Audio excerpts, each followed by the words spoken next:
Hi students, I hope that all are doing well. So we are continuously following the SBT syllabus. In this video lecture, I am going to talk about arrays. So we are following sequence order. So topic by topic.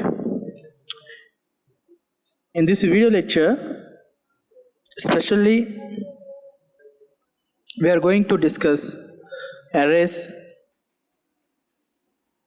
array concept, and array declaration, array examples, array initialization, and many things regarding of array.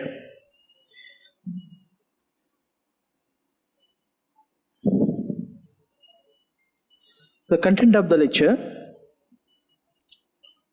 what are arrays in Java? Especially you have seen about arrays in your previous semester, data structures, as well as in C++ and in a C programming language also, because it is a very well familiar concept. We are using procedure oriented language as well as object oriented programming language also.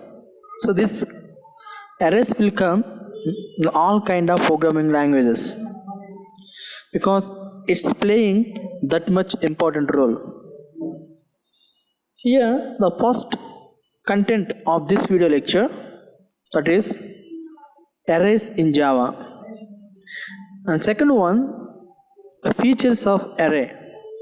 What are the features that are in array concept? Then how we declare, that is called array declaration, a declaration of array, and usage of array usage, and finally we will going to discuss initialize an array during declaration. We will see what is the initialization, and we will see at the same time during declaration how we will initialize array values.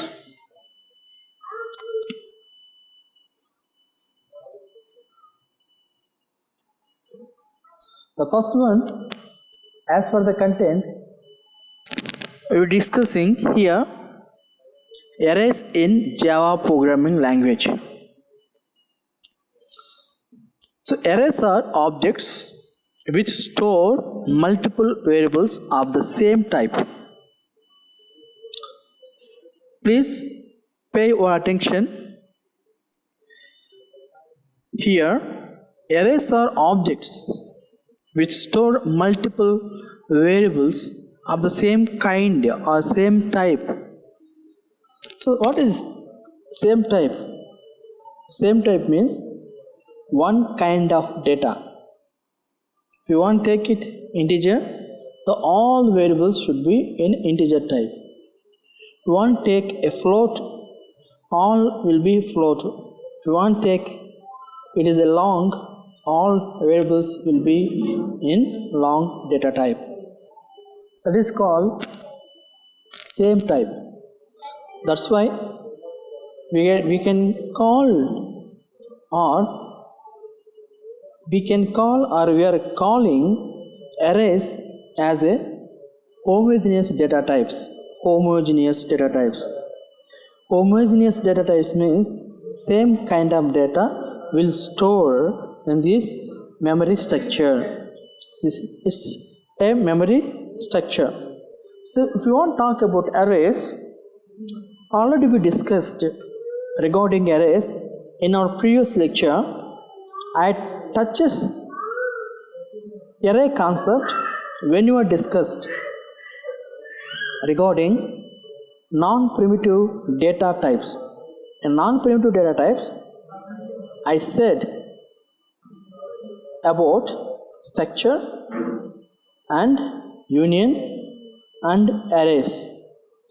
These three are comes under non-primitive data types.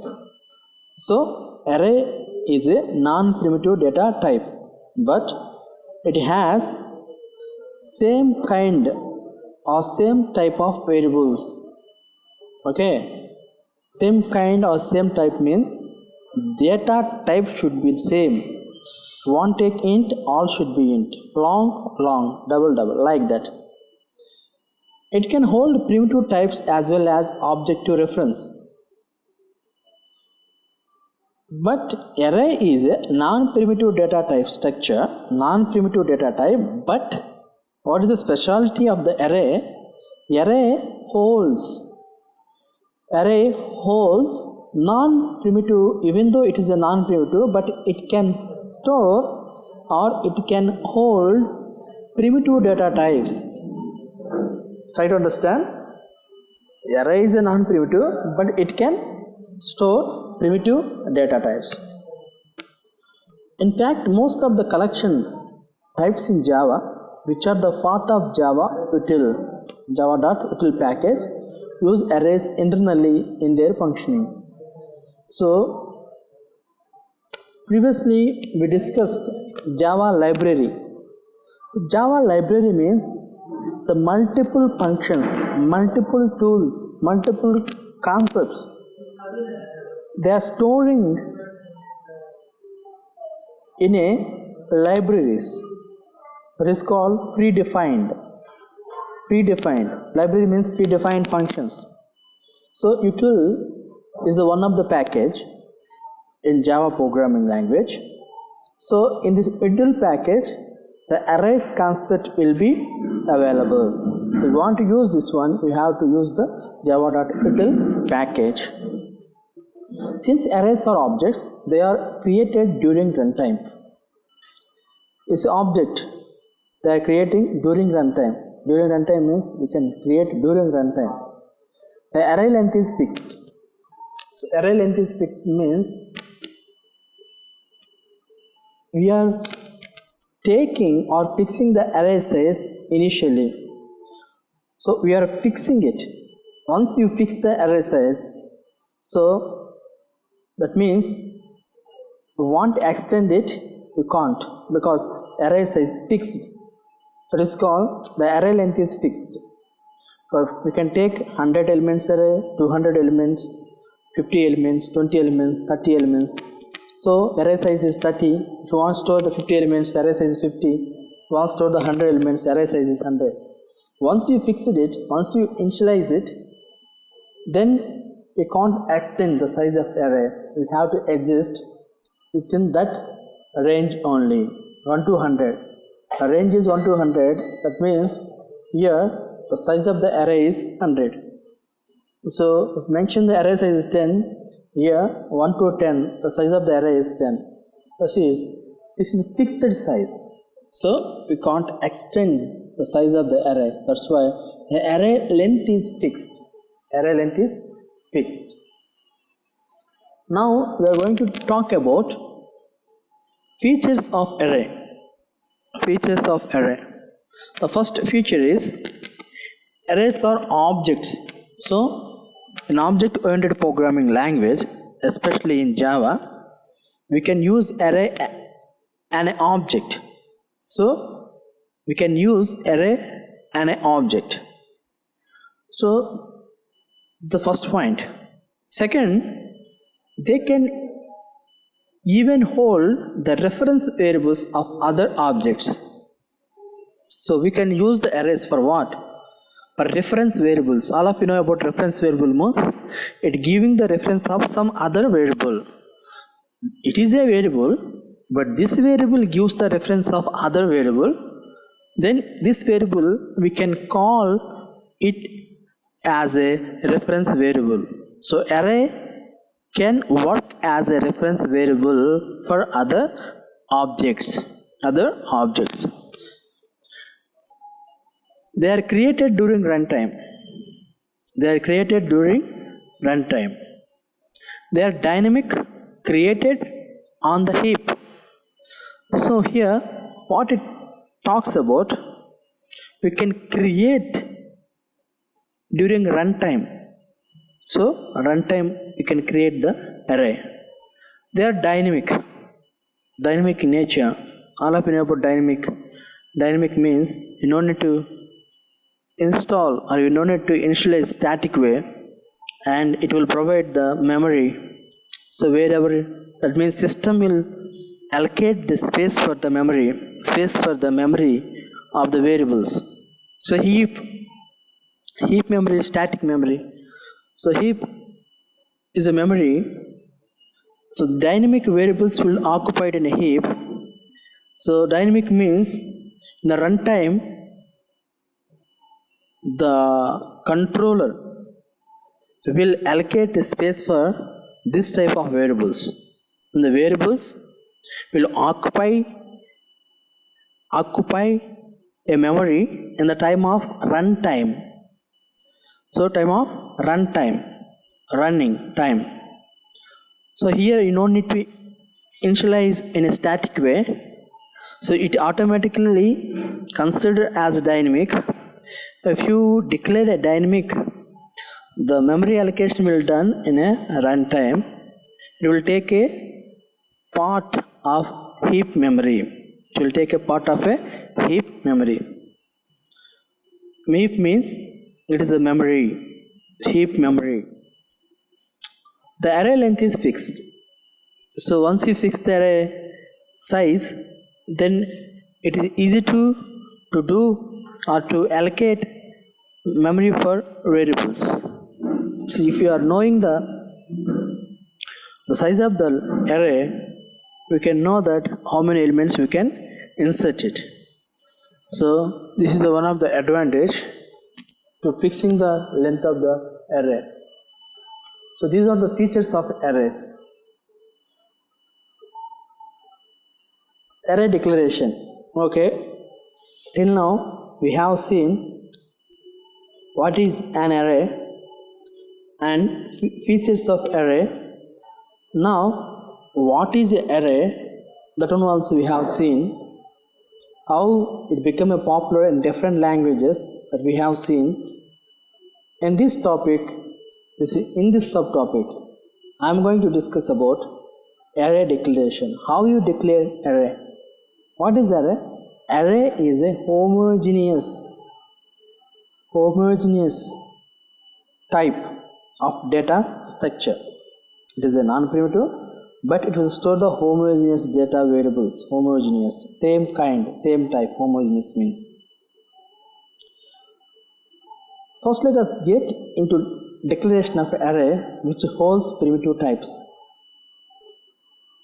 The declaration of array states the type of the element that the array holds, followed by the identifier and square braces, which indicates the identifier is array type.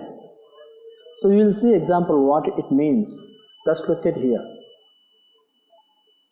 In Java, here is how we can declare an array.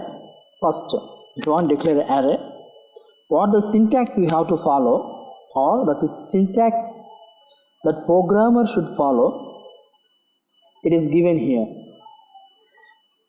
First, we have to mention data type.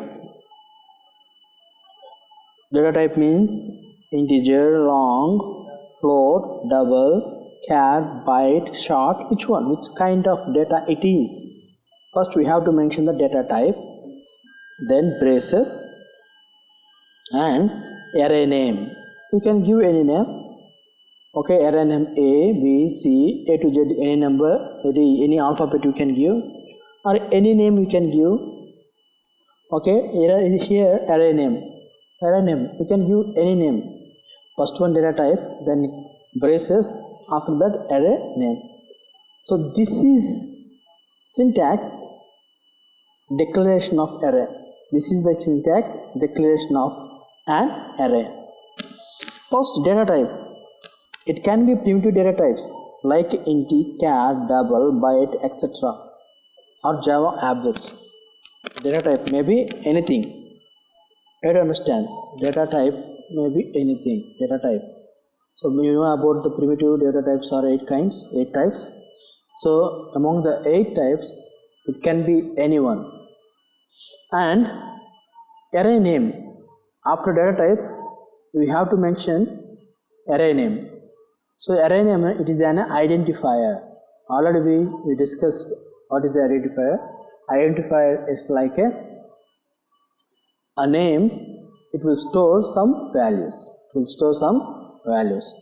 So let us take an example. What is example? I already said first data type, then braces, then array name. Okay. What is data type? Here double is a data type. Okay, double is a primitive data type. Okay, then braces. Then I said we have to write what? Array name. So data is a array name.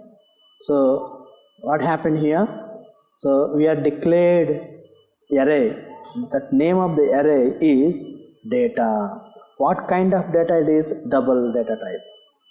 What kind of data it is? Double. So double brace data type. Double talks about data type and braces. Then data is name of the array. This is called array declaration. So one more example we will see. Declaring an array which holds elements of integer types. So I said already, primitive data types. Among the 8 you can use any one to declare an array.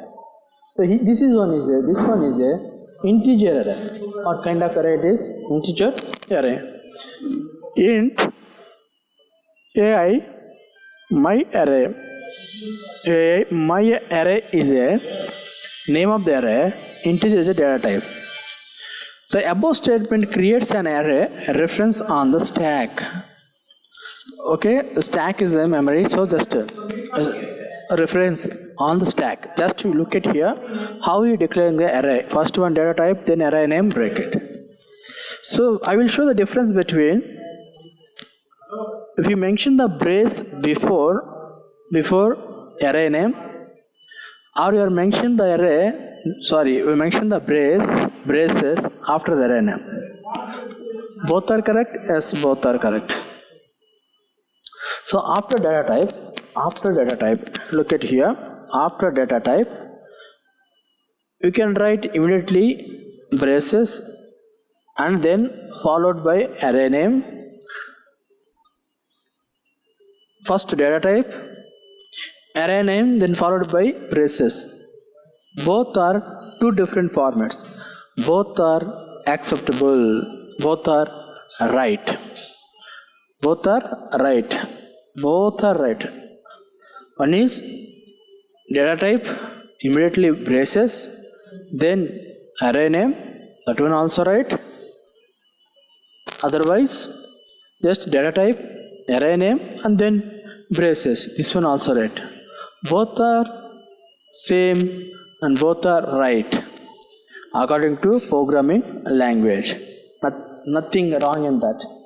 That is called array declaration. Just I want to show array length here, length of the array.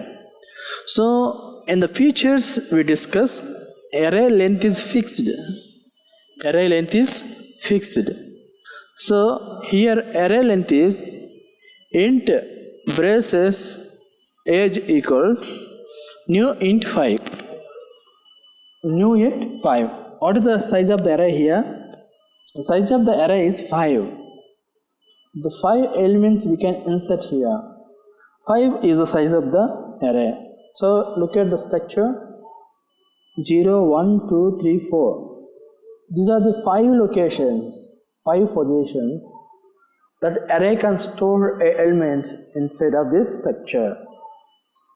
This structure defines the array length. What is this? Just look at the structure. Here, int brace age equal to new int I5. The 5 is the size of the array. And what's the initial stage? That is the 0th location. How many locations are there? Here 4 locations are there. The starting location is 0 and the ending location is 4. This is the size of the array or length of the array. What is the size here? 5 is the size. And initialization an array during declaration. Previously, I declared the array and we know that the size of the array is 5. So now we are creating a memory or we are creating a structure for what? To store the element. When you initialize the element for storing in a memory, that process is called initialization. Initialization is nothing but assigning the values. Initialization is nothing but assigning to the values. So you create the structure and you mention the size of the array and declaration is over. Now what the thing to do? We have to do one thing, that is we have to assign the values to that particular array. Assigning of values to the array, that process is called initialization an array during declaration. All of you know about declaration. We are using data type and braces and array name, that is called declaration. And initialization is nothing but after declaration we have to assign the values to that. That process is called initialization. That is called initialization. Look at here, an example is given. Int age equal to 1 2 3 4 5. Here 1 2 3 4 5 elements of that array, we are assigning these values to array of age. Okay, this process is called allocation or initialization. Once again, I want emphasizing on this word initialization. Initialization an array is nothing but assigning the values to that array. That process is called initialize. Okay, I hope that you understand. Look at it, this is called initialize. So what are the elements here? In 0th location, first location 12, second location 4, third location 3, 5, and fourth location 2, and fifth location 5. So the locations start from 0. If you start from 0, the last location will be 4 because the size of the array is 5. It starts from 0, then the size of the length of the array is 4. Okay, and then but totally 5 size is 5, length is 5, but it starts from 0. Okay, start from 0, the last location will be 4 only. Okay, total 5 locations. So now in these locations you are allocating the values in first 0th, second, first, third, second, fourth, third, and fifth, fourth location. So assigning and sending the values first 12, 4, 5, 2, 5. This process is called initialization. During a array declaration. A small example, this example what you are writing here, just I equal to public static void main string aux, create an array. Now we are creating array how? Using the data type and then braces, then followed by array name. So initialization of values, assigning the values equal to 1 2 3 4 5. Now we assign the values also. So now we are using the for loop. For I equal to 1, I less than or equal to 5, I plus plus. We are using for loop. So until this loop fails, it will print. Okay, it will print continually until loops fails. So what is saying? It is asking to print the elements. Those are there in array. The elements, those are there inside the array. The array is nothing but a memory. Array is nothing but a memory. So what are the elements are there in an array? So this program is asking print those elements. First location, what is the element? 12. Second location 4. Fifth, third location 5. And fourth location 2. And again last location 5. So our aim to print these locational elements. So just simple thing. We are using the for loop and until the last element fails. So for loop will be execute. So it will print the according to the location and related element. 0 location 12 is there. First location 4 is there. Third location 2 is there. Fourth location 5 is there. So this is an example of array. Array usage. The array elements can be used, accessed with the help of index. So index you can use the array. Okay. So first array 0 refers to first location. The first array 1 refers to second. So like that, this is how we are using the array. So array elements can be accessed with the help of index. So first one, with the help of index we are accessing the arrays. Second is first will refer to the 0 refer to the first and first refer to the second. We can access up a first array n minus 1 where n is the size of the array. So already I said that if the size of the array is 5, the last element is n minus 1 means 4. The size of the array is 10, the last position is 9 because n minus 1. n is 10, n minus 1 is 9, then last location is 9 and first location is 0. Accessing the array with an index greater than or equal to the size of the array leads to the null pointer exception. Okay? Accessing the array with an index greater than or equal to the size of the array leads to the null pointer exception. Leads to the null pointer exception. I hope that you understand. I want to wind up this session with the summary. First, we discussed what are arrays in Java, features of array declaration, array usage. I hope that you understand this one clearly. So, in our forthcoming lectures, we will discuss our next topic. So, thank you for listening and watching. Thank you so much.